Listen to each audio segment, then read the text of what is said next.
Hey, so good day everyone and welcome to this Playbooks webinar. My name is Justin Flitter, I'm a community ambassador, and today I'm super excited to welcome Jamie Farmer, who's the founder of Grow New Zealand Business and Grow Oz Business, and has been supporting thousands of businesses with marketing and strategic advice for a while now. So Jamie, welcome to the webinar today. It's great to have you with us. Thank you so much, Justin. It has been a little while. It's actually our 4th birthday this month, so we're celebrating that with some special things going on with our community. Oh, that's awesome. It's a pleasure to be on board with Playbooks today as well, so thank you for the opportunity. You are welcome. So today we wanted to share some advice and best practice around outsourcing. So at the moment, a lot of businesses are telling us they're finding it very hard to find the right staff. A lot of companies are in growth mode and trying to scale up their operations, and finding skilled people at the moment can be quite tricky as we're in the business world at the moment. So outsourcing could be quite a good way to provide a solution with this. You're going to tell us all about it, but I think often outsourcing is kind of a little bit like, how do we make this work? They're not sitting in our office. How do we kind of engage with people that are not, spending all day with us? So it could provide a little bit of anxiety. So I'm super keen to hear some of the case studies and examples that you've got around outsourcing and how to make it work. So I'll let you kick into it, Jamie. It's all yours. All right, thank you so much, Justin. And I'll just give you a little bit around my background for context, and it probably gives away a little bit around my age as well. But before starting Grow New Zealand Business and Grow Oz Business, I was 25 years in corporate life. Most of that, majority of that was GE, General Electric. And I was extremely lucky to do a bunch of stuff all around the world. And part of that was actually accidentally being part of the digital revolution since day dot. And working with GE, got to work with Microsoft, Salesforce, Google, Facebook, all of those funky San Francisco organizations, and saw how they evolved rapidly through the digital revolution and how they used outsourcing in some ways successfully and not so successfully as well. Also part of our GE journey, we set up in India. So way back in the early 2000s, payments and call centers and all that sort of stuff that seems old hat these days. That was an incredible experience with many very good learnings, some of them positive, some of them not so positive. So hopefully I can share some of those today to save everyone some time and angst as well. All this came together with the culmination of me going back to school, back to university, doing my master's about 4 years ago, and my specialization around research was digital disruption and business model innovation. And the crux of that is, how do you bring capabilities together to enable your business to be successful? So a lot of people think digital's the solution. My argument is it's the enabler. It's actually about capabilities, and digital allows these capabilities to be brought into a business in a more cost-effective and streamlined way. And then we've had some fun and brought some of that stuff together. We've got 3 companies, 6 brands, and we're very close to SMEs. We've got around 40,000 across 162 countries. So we get a lot of feedback around what's happening, not just locally in Australia or New Zealand, but also around the world. Capabilities is certainly a common root cause around how do we solve that to grow a business. So plenty of good, and look, to be fair, not so good experience with outsourcing. I want to share some of that today. I don't know if you've read The Lean Canvas or if you've read The Lean Startup, which is a fantastic book by Eric Ries. But the business model canvas is just bringing together conceptually what a business is all about: cost structure, revenue streams, what are your key resources, what are the key things you do to make money, who are your key partners to help you do that. Back to 101 around marketing and business, what's your value proposition, how do you manage your customer relationships, your channels, and your customer segments. But the 2 most common issues for businesses is actually what we're talking about today. It's access to capabilities, access to those skills. And particularly with early startups and the smaller end of SMEs, it's the unawareness of the skills that are available that actually constrains the thinking around what the business can become.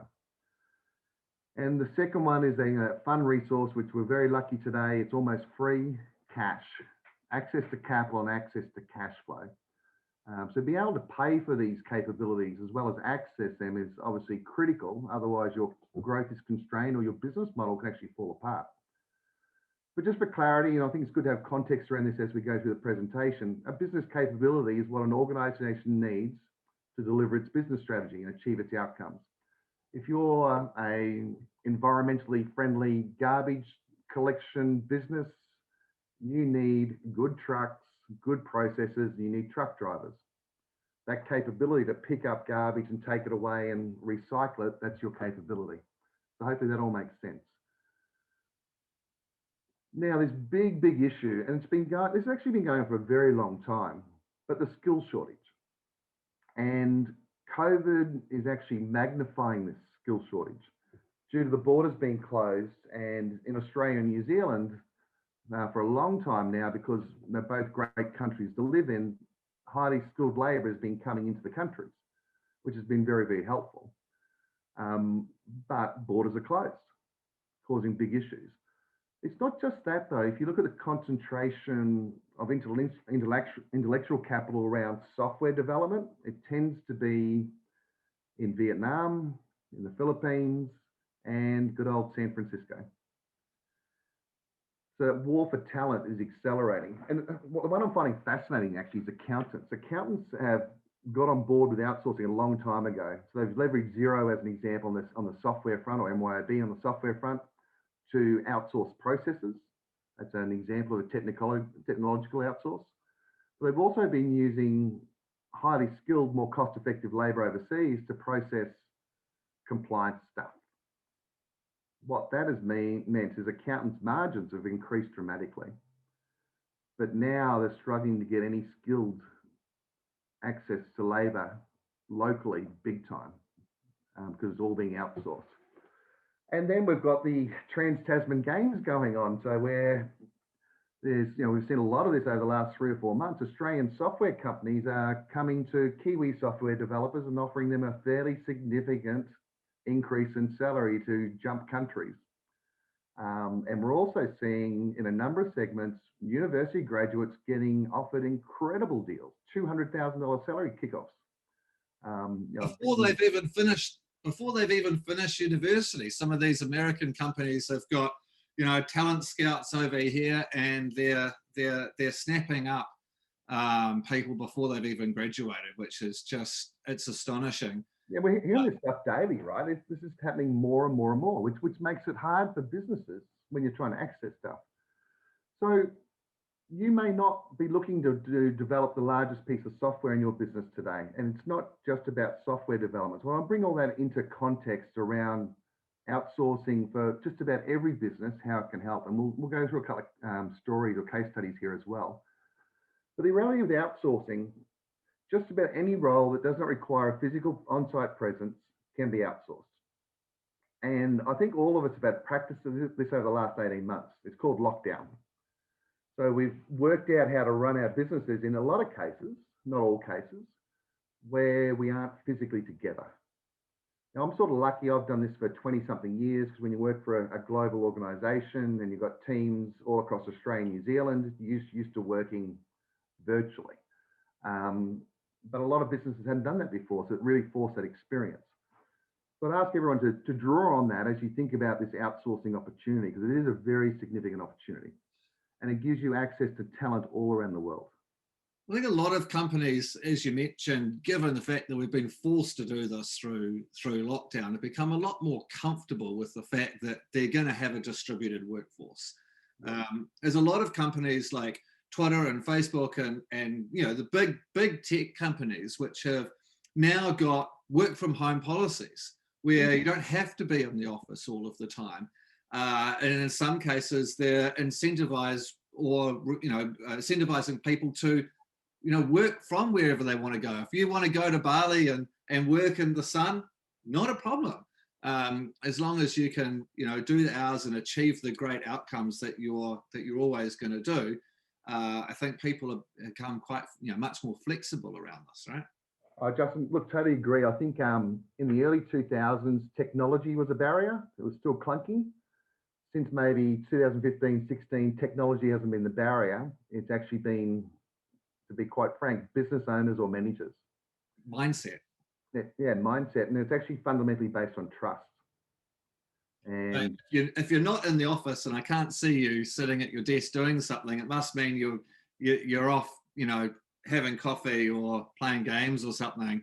Yeah. When in actual fact, a lot of people who are working remotely are working far more efficiently and effectively, and their productivity can often be a lot higher than when they're in the office. They actually sometimes do more hours too, funny enough. So you get the counterbalance where you've got to have some work-life balance in there as well. But it is a mindset shift around trust. I can't see, but you can see output, very much so. And in fact, with many outsourcing opportunities, you can still see. With the ones that we do, we don't use the monitoring systems because our philosophy is we're all adults. We treat each other like adults. We'll act like adults. But some other companies I know do use the monitoring to make sure they're dotting I's and crossing T's, and that's fine. It comes down to individual choice, I guess. But let's talk about some ways to go through this. So, like literally any role that is not physically required on site can absolutely be outsourced. And one of the best examples I've had is actually a large farm in Western Australia where it was facing two impacts. Cost of water was really impacting their profitability. And on the plus side, crop yields was a real opportunity to increase profitability.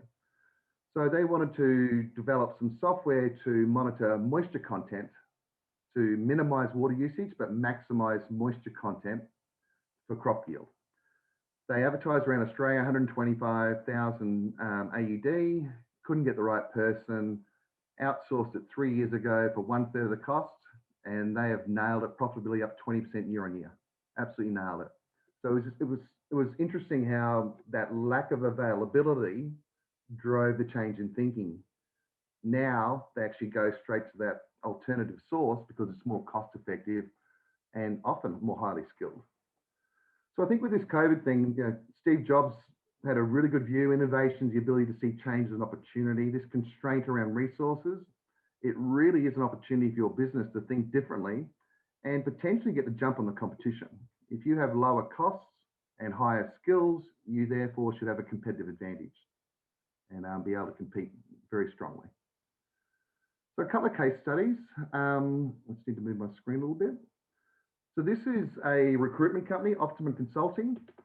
And for a number of years now, they've used an outsourcing or offshore team to do a lot of their remote staff onboarding and their local recruitment as well. So as far as processing CVs, doing Zoom interviews, all that good stuff.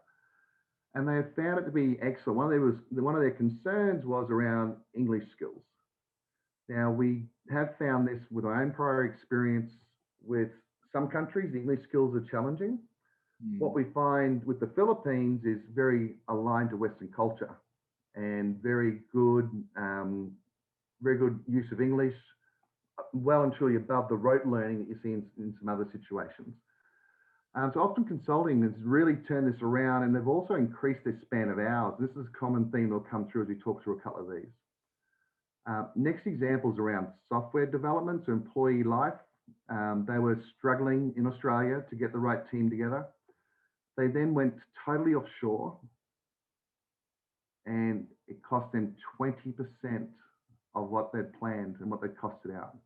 So 80% that they could invest in marketing or sales or other things to get stuff done. And they've continued. They are 100% remotely managed by a team of developers. Now that again gives them a real advantage today because we're seeing very big inflationary pressure around developers in particular. Not only inflationary pressure, obviously you've got that employee risk if they're leaving.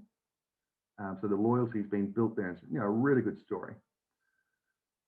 Next one is one of my favorites. So this is again how you change your thinking. So this is one of these pivot businesses. They've asked I not use their brand, so that they're a pivot business. So lockdown happened last year. They were doing face-to-face consultations, helping middle-aged women around hormonal changes and with their diet and all that sort of stuff.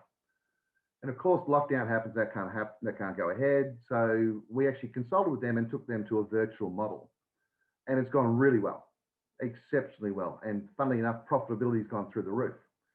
Because of that, they now want to go to the next level on the capability side and invest more in marketing. So they wanted to get a part-time social media and marketing coordinator. And it was a smaller city. It's not a town, but not a big city. They just couldn't find the right part-time candidate. So the CEO, well, I just happened to be talking to the CEO and said, look, if you look at this other solution around outsourcing with one of our partners called Kinetic, I think you'll have no problems with the skills. And then we started talking about some other stuff where they engage potential new customers through Facebook Messenger, and their staff were finishing at 4 in the afternoon, but the peak time for these engagements is 6, 7, 8, 9 at night. You know, you got to walk in your customer's shoes. So we were able to help them secure a full-time candidate for just over half the part-time cost, which increased their breadth of hours. So it went from being a part-time social media marketing coordinator role to also having the social media engagement via Messenger and some other things. Return on investment, 18 to 1. That's not revenue, that's profit. Profit return of 18 to 1. So just you come back to your business model canvas, you think about the capabilities, you start to see what's available. And this one here got an increase in capacity, an increase in capability, and obviously an increase in customer engagement. It's really interesting thinking about, yes, that mind shift change, but actually, like you mentioned, thinking about where your customer is and the times that you need availability for that, to engage with your customers, and how outsourcing that or finding someone in a different space and different time zone slightly can really benefit that. Absolutely, absolutely. Now I'm going to share my favorite, and I'm also going to share something that happened on Sunday. So outsourcing is also an opportunity to do something good.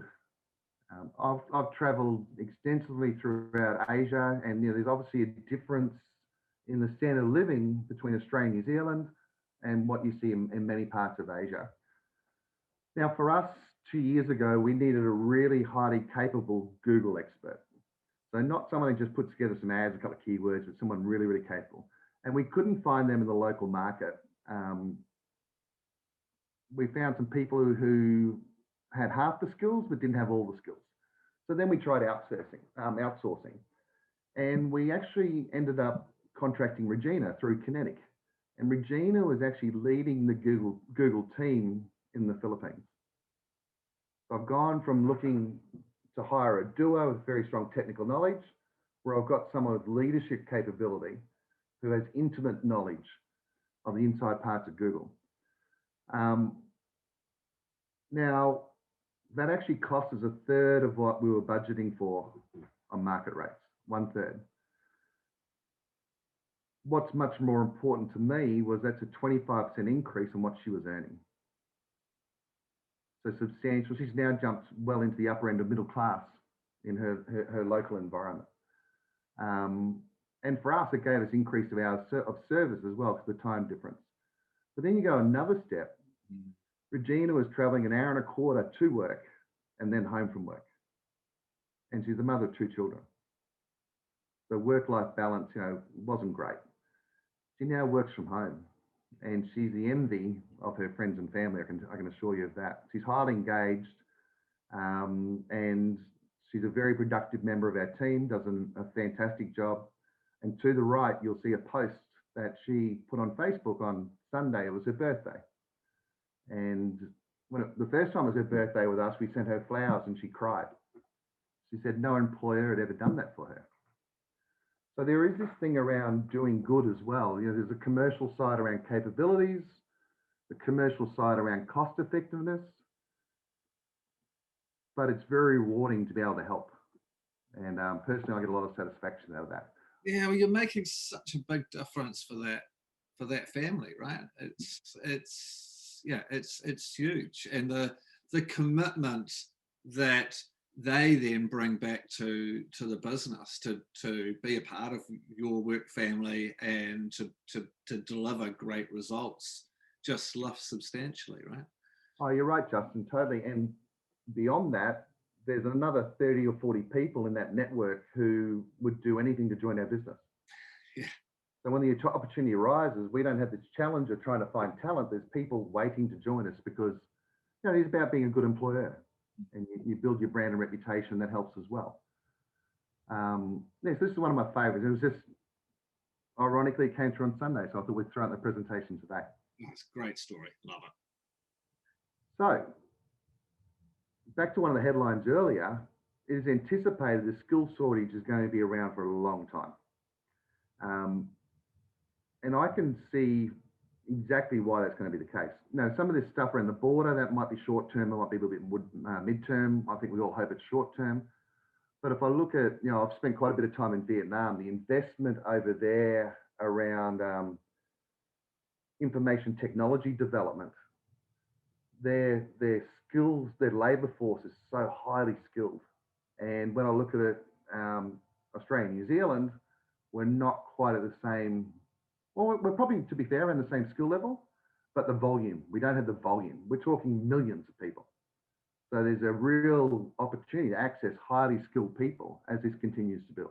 I think you've mentioned, you know, the issues around border restrictions. You've also talked about a couple of examples here of businesses that started their mind shift and outsourcing well before we had lockdown. And I think this is really a step change now to future-proof your business. So, you know, let's take the border issues off the table, out of the equation. We actually can forget about that if we are looking now to how do we leverage expertise anywhere around the world, really, that can be available to us, so that if we do get another lockdown, or if something else happens in the future, we've still got a distributed workforce that is available to us when we need them at an affordable rate. And you know, they're a high caliber, high productive team, and I think it's something that you know, we should be, you know, really looking forward to around how we're starting to future-proof this, both financially and, you know, mitigating the risk of these potential interruptions in the future. Yeah, totally agree, Justin. And this, for me personally, is just a reminder of my old GE days where we had access to a global network. Any problem, you know, someone in the GE world, any country had come across it, you just reach out and you could tap resources. The philosophy, the principles are the same. It's just working out how to go about it, and hopefully this helps solve that part of it today. So the question is probably coming up in your mind at the moment is how can my business begin the process and engage staff remotely? The good news is it's pretty much the same. You pull together a job description. The partner we use, and we use Kinetic because of the cultural alignment, and they've got 12 years of proven experience in the market. And they have the breadth of over 450 roles. So that's who we deal with. You give Kinetic a job description, they pull together from their pool of 4 million people they have registered, 4 million people. They pull together a pool, they get together a short list, you interview them. It's normal stuff. Where it's gone wrong, it's where organizations haven't owned the hiring decision. They're expecting Kinetic or another outsourcing organization to make the decision.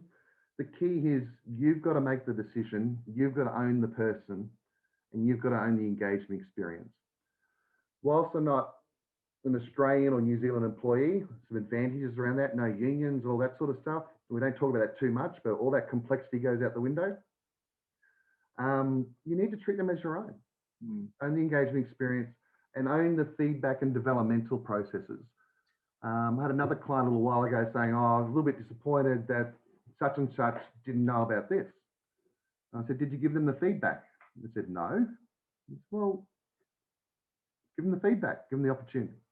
You've got to own the relationship, right? You've got to own the onboarding. They've got to be a part of your company comms, part of the work family. You've got to treat them exactly the same way that you would do hiring anyone locally or a remote person locally. Absolutely, Justin. It comes down to that operating rhythm and communication too. Like with our team, we've got, I think, through 7 different regions and 4 different countries. But Monday, 11:15 a.m., the team comes together virtually or physically. So some will be together physically, some will be virtually.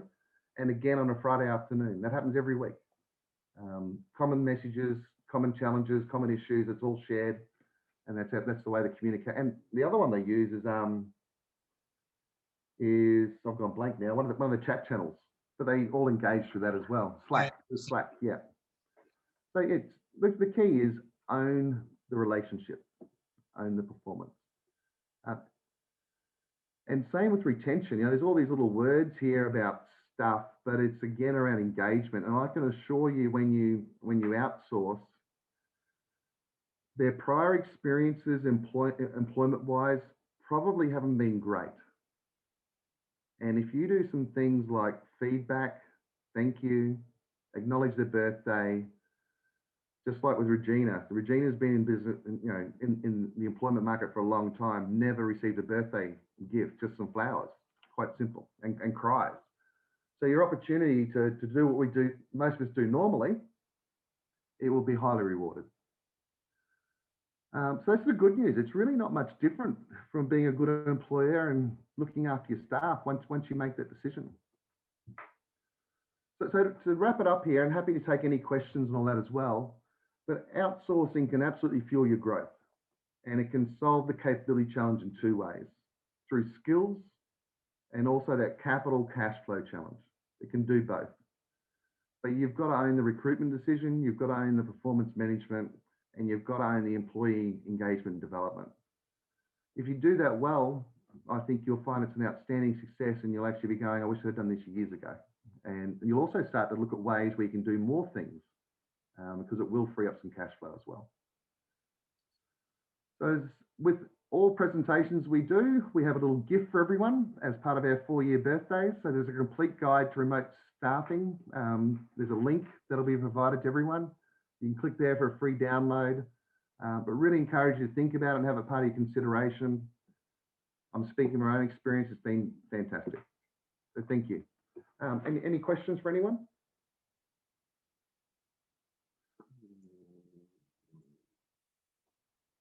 Not at the moment, Jamie, but I'm sure we will feed any questions back to you through email and social.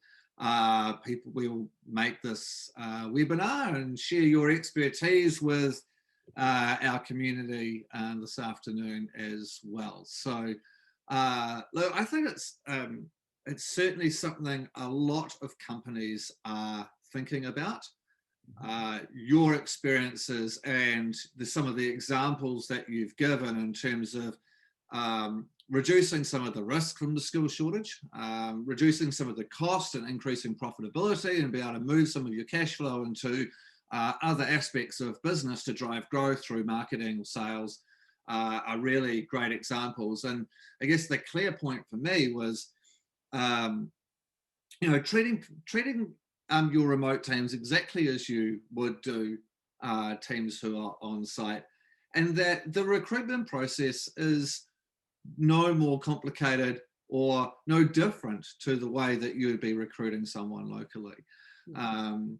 So really, really good. Alana has said, what are some of the best tools we can use to help aid virtual communication?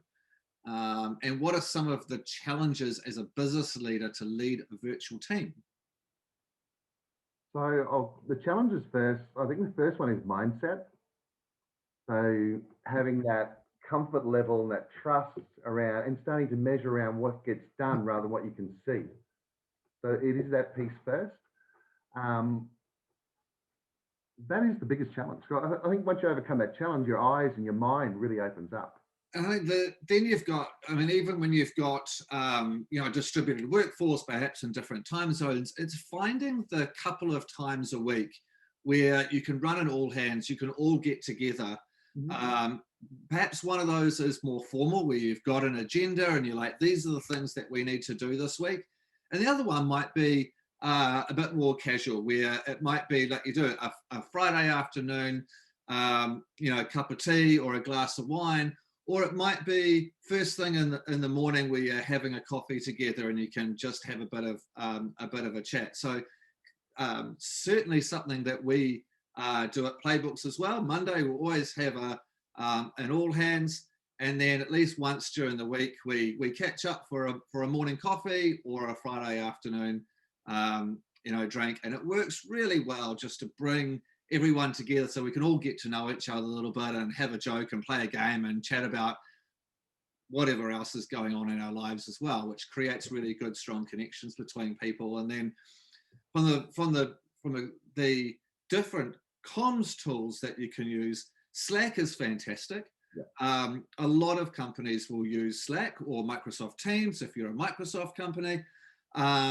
Others companies that I've been involved with will just have, might even have a Facebook Messenger group or a WhatsApp group. It's kind of finding the channel that most people are already using, probably, that you can connect with people on. So you kind of play around. Yeah, I think that it sort of morphs naturally too, Justin. That's what we found. Like for the general community stuff amongst the workforce, Slack's predominant. For one-on-ones or smaller team meetings, Zoom and Microsoft Teams as well, both utilised. And then if it's a one-on-one question, tends to be email. Yeah. People tend to work it out pretty quickly that, there's certain things, like with Slack, there's certain things you do on there, but something more personal, direct, it's an email or something like that. Yeah. So I think it's from Elena as well said, so clarity around KPIs is going to be really important to kind of look at performance. And I guess if you're running a one-on-one with some of your team members each week, or perhaps a fortnight, if you're kind of working in sprints, then you'd have some really clear KPIs or clear objectives to make sure that we're ticking off and getting those done within the time frame would be, as with all staff members, really. It's no different. Yeah. It's no different. I'm a big promoter in flexibility as well. So like, if I use the Regina example, I don't have clear set hours. It's around she has work to do and gets that work done. And sometimes she'll be doing it midnight our time or early in the morning, but that works for her. It gives her the flexibility as well. It's outcome focused, right? It's not time at the desk. That's right. Totally different. Yeah. Hey, well, look, thank you very much to everyone that's joined this webinar, and thank you, Jamie, for sharing your expertise on outsourcing. We'll make this video available to everyone on demand afterwards, and we'll provide a link through to the guide that you've shared with us as well. So that's a wrap. Thank you for joining us today, and we'll see you in the next webinar. Thank you, everyone.